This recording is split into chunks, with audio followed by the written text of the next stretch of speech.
What's up mga dude? Good afternoon and mag-unbox tayo ngayon ng bagong dumating na walaan nyo kung ano to. Tara, let's go. Magagamit natin to sa camping. Alright mga dude, let's unbox this na mga dude. Sige, sabihin ko na kung ano to. Ito ay tinatawag na tent.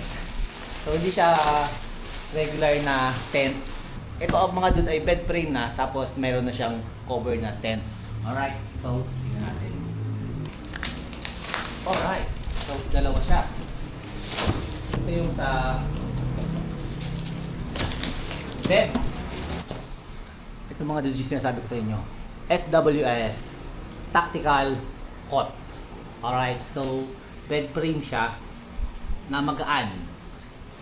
Tapos meron din tayo dito isa na parang ito yung pinaka-tent niya, cover niya. Okay? So, magkasama siya.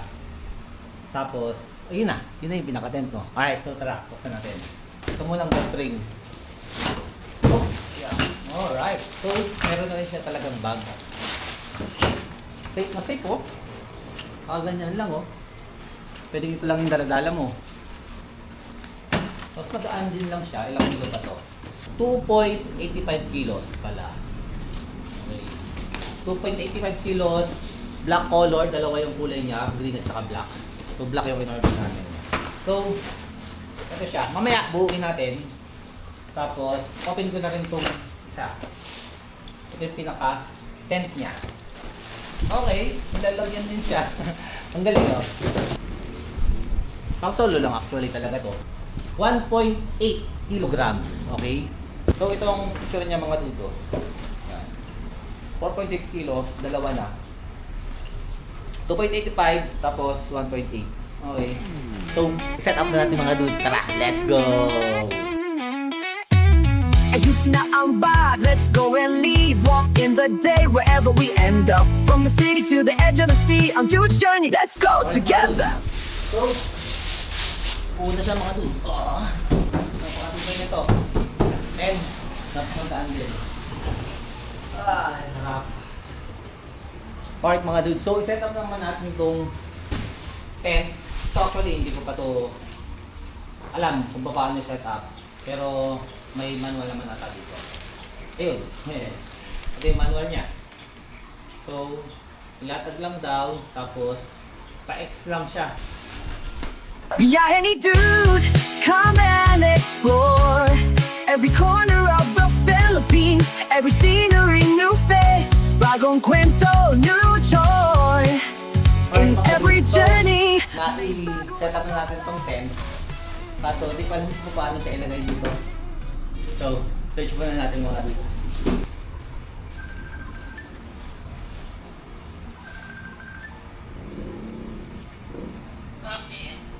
Clip lang to sa ilalim.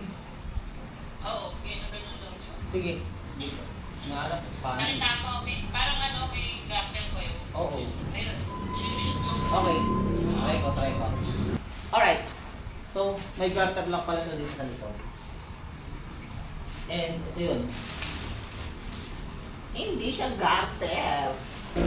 Parang hindi siya pang-abot.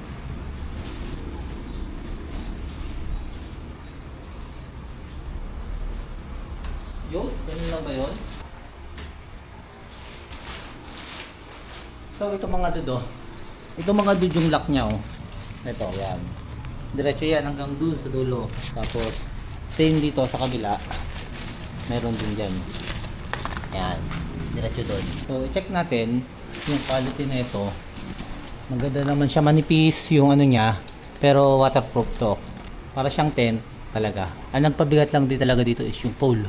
Tapos yung mismong bed. Dabing frame.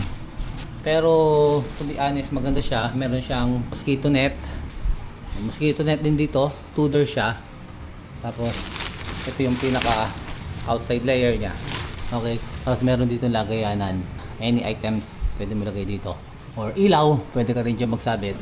Close lang natin mga dude. So, mosquito net muna. Ayan. Yan yung mosquito net. Tapos, pwede natin siyang close dito. Ayan. May lock naman po siya.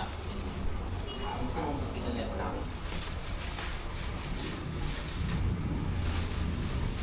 Yan o. So, ganyan siya mga dude. Alright. So, madali lang siyang lipat. Sampu na yan. Pwede mo lang ilipat, di ba? Alright mga dude, oh. Ganda oh. So, kung gusto nyong maaliwalas and gusto nyong mosquito net lang siya. So, ganyan oh. Hindi ba? Ang ganda. Sarap. Matibay siya. Di ba? Tapos close natin yung mosquito net. Magkabila, 2-door siya. Yan. Di ba? Oh. Safe ka na sa lamok. Pwede ka na matulog. Di ba? Ang maganda dito, madali mo siyang ilipat. Di ba? Buong bed at saka tent yung nililipat mo, hindi na siya nakapeg. Pero kung malakas ang hangin, pwede mo siyang ipeg. Di ba? Kung gusto mong medyo privacy, so pwede mo namang i-close din yung outer layer. Yan. Need natin ng privacy. Matutulog na tayo. Yan yung outer layer. Oh, di ba? Ang dilim. Di ba? Ang ganda. So, mukhang hindi ka talaga dito makikita. Alright, ito yung outer layer. Yung pinaka-cover. Tapos ito yung mosquito net. So, vice versa, meron yan sa magkabilang side. Alright. So, ready na ba tayo? Sana magamit naman natin ito. Lagi na lang tayong nakaka-cancel yung mga event natin, hindi na tayo makagala. Tingnan mo mga doon yung zipper niya, oh, kabilaan. Ito yung mosquito net. Meron dito sa loob, meron din dito sa labas. So, pwede mo ditong i-close. Pwede mo din ditong i-close sa kabilang side. Diba? Tapos, same din dito. May zipper dito, magkabila, labas ang loob. Tapos, meron din zipper dito, magkabila, labas ang loob. Pasok ulit tayo. Tapos, pahinga na tayo mga dude. Alright, so yun lang mga dude. See you in our next adventure. Let's go! In every journey, may bagong ala-ala.